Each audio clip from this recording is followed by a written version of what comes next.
नमस्कार, मैं अंजलि मिश्रा और स्वागत है आपका हमारे चैनल में। कुछ ही दिनों में पंजाब में विधानसभा चुनाव होने वाले हैं और ऐसे में जो वहां पर सत्ताधारी पार्टी है यानी कांग्रेस, वो अपना पसीना बहाते हुए नजर आ रही है ताकि वो वापस से पंजाब में सत्ता में लौट सके। अब ऐसे में आप देख सकते हैं कि एक तरफ चुनाव है और दूसरी तरफ जब चुनाव जैसा माहौल रहता है तो लगातार जो पार्टियां होती हैं वो अपने तरीके से दमखल झोंकती नजर आती हैं और लगातार एक दूसरे पर वार करती नजर आती हैं। अब इसी दौरान आपको बता दें कि पंजाब के जो प्रदेश कांग्रेस अध्यक्ष हैं नवजोत सिंह सिद्धू, उनका एक और बयान सामने आया है जिस पर अब लोग जो है उन्हें आड़े हाथ लेते हुए नजर आ रहे हैं। पहले आपको बताते हैं कि आखिर नवजोत सिंह सिद्धू का कौन सा बयान आया है जिस पर अब लोग जो है ना काफी नाखुश नजर आ रहे हैं। आपको बता दें कि नवजोत सिंह सिद्धू ने ये बात कही है, अगर पंजाब में दोबारा से कांग्रेस की सरकार बनती है तो 5 लाख नौकरियां दी जाएगी। जितने भी गरीब लोग हैं, जितने भी युवा हैं, उन सभी को मिलाकर 5 लाख नौकरियां दी जाएगी। और अगर ऐसा नहीं होता है, यानी अगर वो अपने वादों को पूरा नहीं करते हैं, तो वो राजनीति छोड़ देंगे। अब आपको बता दें कि इस बयान को अब लोग एक और बयान से जोड़ते नजर आ रहे हैं। आपको बता दें कि 2019 में सिद्धू का एक और बयान निकलकर सामने आया था जिसमें उन्होंने ये कहा था कि अगर अमेठी से राहुल गांधी नहीं जीते तो फिर वो राजनीति छोड़ देंगे। लेकिन आपको बता दें कि 2019 में जो लड़ाई थी वो राहुल गांधी और स्मृति ईरानी के बीच देखने के लिए मिली थी, जिसमें आपको बता दें कि 2019 में राहुल गांधी को स्मृति ईरानी ने हराया था, यानी राहुल गांधी अमेठी से हार गए थे। इसके बावजूद आप सभी देख सकते हैं कि सिद्धू अभी भी राजनीति कर रहे हैं और एक्टिवली राजनीति कर रहे हैं। और इस बार उनका दोबारा से यही बयान जो है 2022 में भी सुनने के लिए मिला, जिसके बाद अब लोग उन्हें आड़े हाथ लेते नजर आ रहे हैं और कह रहे हैं कि अगर एक बार कोई आपको बेवकूफ़ बनाए तो उसकी गलती होती है, लेकिन दूसरी बार अगर आप बेवकूफ़ बन जाए तो आपकी गलती होती है। और इसी तरीके से आपको बता दें कि कमेंट सेक्शन में कमेंट का तांता लगा हुआ है, जो लगातार लोग नवजोत सिंह सिद्धू के बयान को लेकर उन्हें ट्रोल करते नजर आ रहे हैं। आपको बता दें कि इस ऐलान के बाद राजनीतिक गलियारों में मानो हलचल से मच गई है। आपको बता दें कि सिद्धू फागवाड़ा के कांग्रेस विधायक बलविंदर सिंह धालीवाल के समर्थन में एक जनसभा को संबोधित करते हुए जो है उन्होंने ये बात कही। उस समय वो जनसभा को संबोधित कर रहे थे और इसी दौरान उन्होंने इतना बड़ा एक ऐलान कर दिया और सीधा राजनीति छोड़ देने की ही बात कह डाली। सिद्धू ने आगे कहा कि पंजाब में से माफिया राज को भी पूरी तरीके से खत्म कर दिया जाएगा। यानी आप साफ तौर पर ये देखिए कि इतने दिनों से वहां पर जो सत्ता में जो पार्टी है वो कांग्रेस है और आज तक ना वो माफिया राज खत्म कर पाई, ना आज तक जो है वो नौकरियां दे पाई। लेकिन दोबारा अगर वो आते हैं, यानी एक बार जिन्होंने उन्हें मौका दिया और कुछ नहीं कर पाए, तो अगर दोबारा से वो आएंगे तो दोबारा से वो कुछ करके दिखलाएंगे। ये बात नवजोत सिंह सिद्धू जो है पंजाब के जो प्रदेश अध्यक्ष के हैं, जो ये कहते हुए नजर आ रहे हैं। आपको बता दें कि सिद्धू ने बीजेपी पर इस दौरान जो है बड़ा हमला बोला और कहा कि बीजेपी सरकार की जो मशीनरी है वो उसका वो भय दिखाकर दूसरों दलों के नेता को अपनी पार्टी में शामिल कराने की फिराक में रहती है। उन्होंने कहा कि बीजेपी जो है ईडी का डर दिखाती है, सेंट्रल एजेंसीज का डर दिखाती है और कई जगह से इस तरीके से बीजेपी कर भी रही है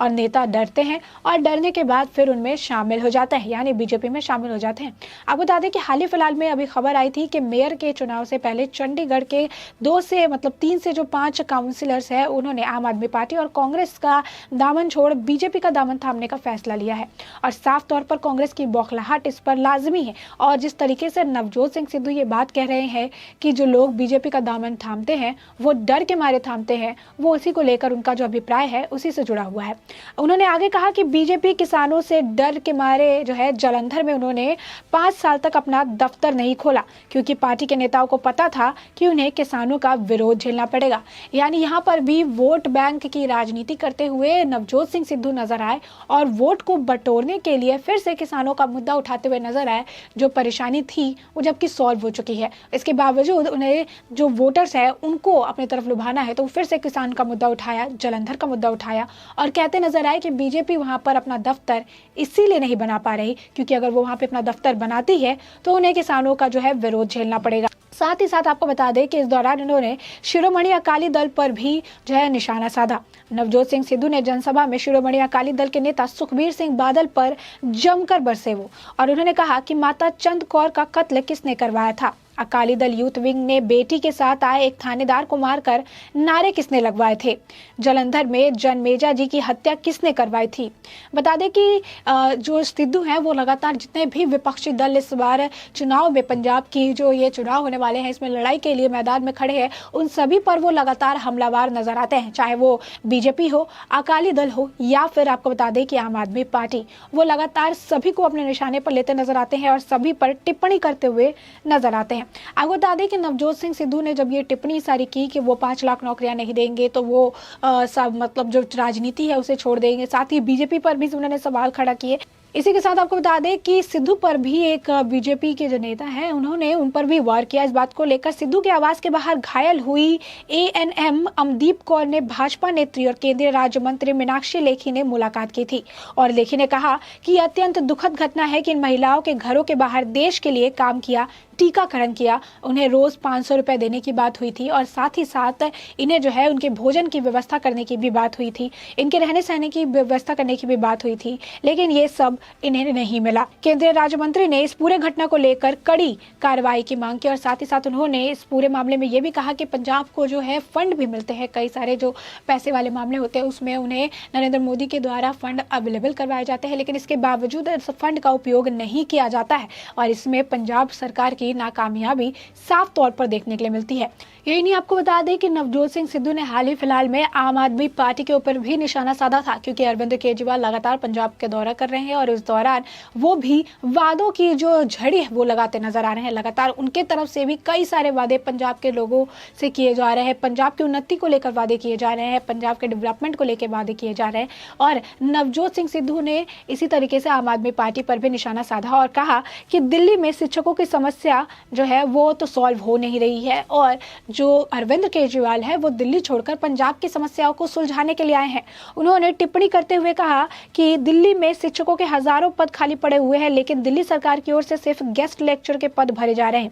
इतना नहीं, उन्होंने कहा कि दिल्ली में 5 साल में जो बेरोजगारी है वो 5 गुना और ज्यादा बढ़ी है। तो जहां पर दिल्ली का हाल इतना खराब है, दिल्ली को ठीक करने के बजाय जो दिल्ली के मुख्यमंत्री अरविंद केजरीवाल है वो पंजाब में आकर वादे कर रहे हैं और पंजाब को प्रोग्रेस यानी डेवलपमेंट के सपने दिखाते हुए नजर आ रहे हैं, जबकि अरविंद केजरीवाल को अपने गढ़ यानी दिल्ली पर ध्यान देने की ज्यादा जरूरत है। तो आप देख सकते हैं कि नवजोत सिंह सिद्धू लगातार इसी तरीके से बयानबाजी करके जितने भी विपक्षी दल हैं उन पर हमलावर नजर आ रहे हैं और लगातार उन पर जो है इसी तरीके से बयानबाजी करते हुए नजर आ रहे हैं। अब उनकी इस बयानबाजी से जो है लोग काफी नाखुश है और उन्हें लगातार कटघरे में खड़ा करके उनसे सवाल पूछ रहे हैं कि आखिर अब तक उन्होंने राजनीति छोड़ी क्यों नहीं। 2019 में भी उन्होंने वादा किया था, अब वापस से 2022 में वो वादा कर रहे हैं। 2019 का वादा तो वो पूरा नहीं कर पाए, लेकिन फिर भी उन्होंने राजनीति नहीं छोड़ी। अब वो चाहते हैं कि लोग उनके इस बयान पर भरोसा कर दे कि 5 लाख नौकरियां नहीं मिलेगी तो वो राजनीति छोड़ देंगे, क्योंकि ये पहली बार नहीं है, दूसरी बार जो है इस तरीके का बयान उनके तरफ से निकलकर सामने आया है। और ये